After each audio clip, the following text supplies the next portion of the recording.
Hey everyone, I'm in Midtown Manhattan, and I'm about to talk to Kay Koplovitz, visionary, venture capitalist, and the founder of USA Network and Sci-Fi Channel. Let's go. Kay has been a visionary for women in business for over 40 years, and her work has revolutionized the TV industry. She's really impressive, so I'm looking forward to talking to her about empowering women in business and media.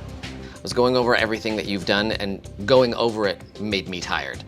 You started USA, you started Sci-Fi, Springboard, you've written a couple books. So I really appreciate you sitting down and making the time for us. You're welcome. You're proud of being a disruptor, of being an innovator. I've always been so fascinated with the future and what we actually can accomplish. It really what gets me up every day to think about what can I do today to make today and tomorrow better.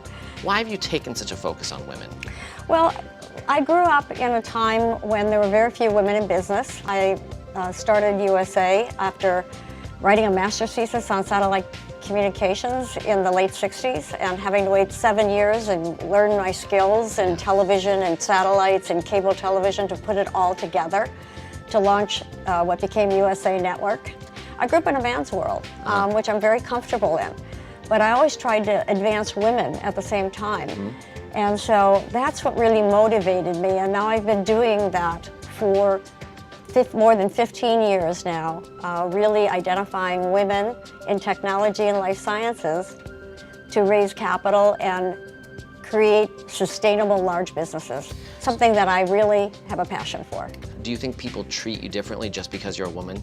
I didn't really look at myself that way as someone who was disadvantaged, but I will say that it is true still today that in the capital markets for women raising capital for businesses, there's still a big delta difference between a man and a woman making exactly the same presentation and how much money a man will get and how much the woman will get. And I'm trying to close that gap. So do I feel personally that I was disadvantaged? I think in some ways I was advantaged being a woman because I was the only woman. Everybody in the sports business knew me. People in the television business knew me. People in the cable business knew me because I actually was very unique. So you're involved in a lot all the time. Is there something right now that you're most excited about? Well, I'm really excited about the Springboard Fund that we're launching, a fund to put capital behind women-run businesses.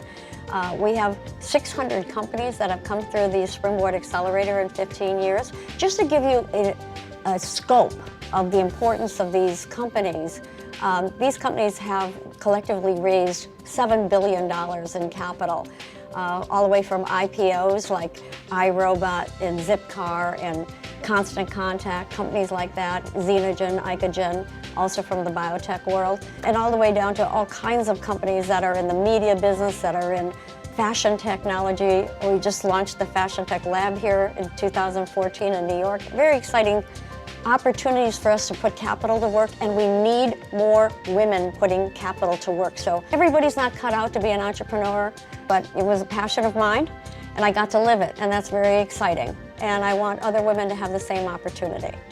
Kay Koplovitz, thank you so much for your time. It's a real pleasure to meet you, and thanks for sitting down with us. Thank you. The pleasure's mine.